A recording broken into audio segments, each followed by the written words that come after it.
Hello, fellow Movie Crusaders, and welcome to another episode of Sean's Movie Crusades. My name's Sean Wasserkrug, and today we're going to be reviewing the latest on-demand film, Becky. Now, for me, Becky wasn't really on my radar until I saw the trailer for it a few weeks back. The big thing that sold me on this movie, and I think is what's going to sell a lot of people on this movie, is that we are going to see Kevin James in an entirely different role than we've ever seen him from before. Kevin James, everyone knows he's a lovable goofball, from King of Queens, all the Adam Sandler movies. He's always he's funny, he's enjoyable, but he does a lot of bad movies like Paul Blart Mall Cop, and there's other ones that he does on Netflix. But he's a likable guy. It's just he never does any really great movies, and you can never really take him fully seriously because all he does is just comedy roles. Well, when this trailer came out and we saw who he was in this film, which was a convict who is a hardcore Nazi, it was definitely something that made me stand up and take attention, because it looks like a role for Kevin James where he actually could be breaking out to try and do new and better things to make his acting resume a little bit more stronger for future roles. And that was the big thing that really got me into wanting to see this movie. That and Joel McHale plays the father of the girl in this movie, and I'm a huge Joel McHale fan. For anyone who's ever watched Community, you would be a Joel McHale fan as well. But yeah, I mean, that was kind of basically the whole reasoning to check this film out, because I had to see Kevin James' performance. So let's go ahead and jump into the review and see exactly what I thought of Becky. The general plot of Becky is basically there's a young teenager's weekend at a lake house where their father takes a turn for the worse when a group of Nazi convicts wreak havoc on their lives. Basically, what happens is these convicts are looking for a key, and this key will open up something that will make their lives better, basically. And Kevin James's character, Dominic or Dom, hid the key in this cabin a very, very long time ago before he went to prison. So they're all going back to this like cabin lake house to retrieve the key. But Becky, played by Lulu Wilson, and her dad, Jeff, played by Joel McHale, which I love that his name was Jeff because that's his name in Community, and his new fiance and her little child are staying there for the weekend when they arrive. And thus, anarchy ensues when Becky does not get captured with the rest of the family, and she now has to survive and try to save them from these convicts. And that's basically what Becky is mainly about, is all that. We'll get the big thing out of the way. How was Kevin James' performance as Dominic? He was good. I was actually genuinely surprised and happy which is weird to say that I'm happy that Kevin James played a Nazi. It's not that he played a Nazi. It's that I was happy to see Kevin James play a serious villain role.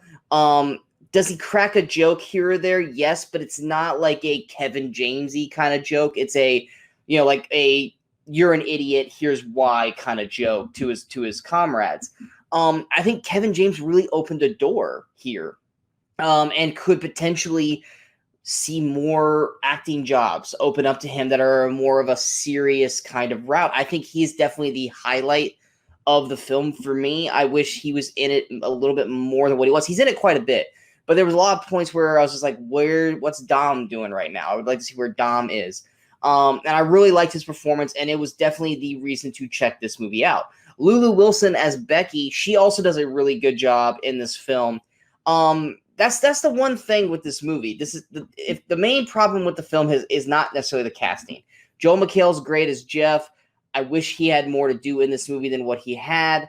The fiance, Kayla, played by Amanda Brugel, and her son, Ty, played by Isaiah Rockcliffe. They're fine. They're not really given a whole lot to do, but in what they did do, it was definitely satisfactory. Robert Mallet plays Apex. A lot of people know him he's a former WWE wrestler known as Kurrigan. This is probably the first movie that I actually seen him in where he actually has a speaking role, and I actually liked what he did with it. I actually hope that he also get some more doors open to him after this performance. I actually really liked his performance as Apex. So performances aside, everyone did a really decent job. There was maybe 1-2 performances that I wasn't really care for, but their characters were inconsequential anyway, so you can't really dock the film for their performances because they were playing the characters that they were dealt. But performance-wise, this was a very well-done film. The action in this movie also was really well done. It's really gory in certain aspects when Becky goes on the hunt of these Nazis and vice versa. They definitely don't shy away from the gore in this film. So if you're a fan of that stuff, you're going to love that. If you're not a fan of that stuff and you get a little squeamish, you're probably not going to have a fun time watching this movie. But the action makes sense because it is a little girl fighting against 4 grown men. And the way they set up the action sequences for this all makes sense. It's smart, it's clever, and it does a real good job of making it believable that Becky could take on these men. The one thing that hinders the film is the script. It's just very basic. There's not a whole lot to it. These guys are looking for this key, but you never ever find out what the key is supposed to open, which really bugged me because it's like if I at least know what the key opens, it at least elevates the why they need this key so bad and not just because it's a key. So that would really bug me that we never actually found out what the key opens. Also, the ending is very open-ended. It leaves you kind of wondering, where are we going from here? What's going on with these characters at the end point of the film? Which, if this movie was going to get a sequel, great, because then you would know what's going to happen. But this is one of those indie kind of films that you know there's not going to be a sequel for, which I'm fine with. We have too many sequels nowadays anyways. But if you're not going to have a sequel for this film, close the book on this film. Show us where this is going to go for these characters, because it's a very ominous, open-ended ending to this film, and it doesn't give us enough closure to really feel like this film was completely written full book.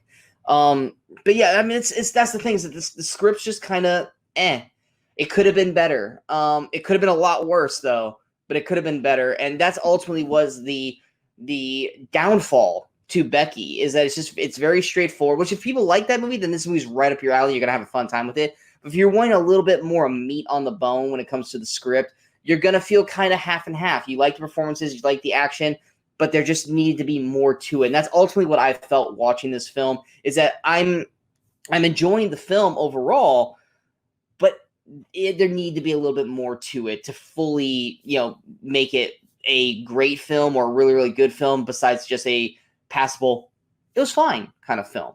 And that's ultimately kind of where it comes down to in terms of recommendations. If you guys are like me and you want to see Kevin James put on a serious villain role outside of his goofy comedy acts, then definitely check out Becky. If you guys like those kind of vengeance of taking out a group of villains, in this case Nazis, by a little girl, Becky's definitely right at that track for you. Now, if you're not a fan of any of those things, you're just like, oh, I stumbled across this movie called Becky, should I check it out?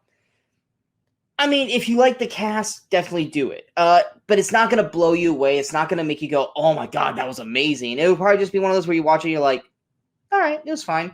I don't know if it was worth a $4 rental, but if it was something that was on TV and you guys caught it on like an HBO, Showtime, Cinemax, Stars, then definitely it's worth a watch. But definitely something I probably wouldn't say waste money on, because, like I said, by the end of it, you're just going to be like, okay. I mean, $4 is probably okay, but if it was in theaters, I probably wouldn't say waste money to go to the theaters to see it, but this is definitely an on-demand film.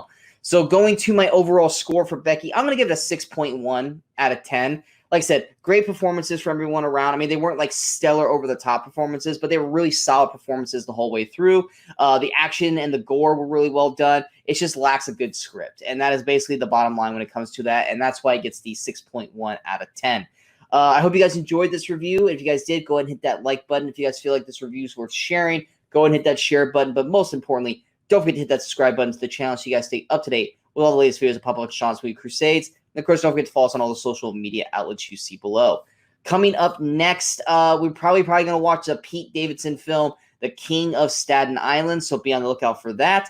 We also got Just Mercy, The Vast of Night, and High Note coming out probably later this week as well. So be on the lookout for all of those reviews, as well as the previous reviews we just did of The Five Bloods, which to me right now is easily the best film of 2020, and Artemis Fowl, which is easily the worst film of 2020. So feel free to check those out. And until next time, in case I don't see you, good morning, good afternoon, and good night, Movie Crusaders.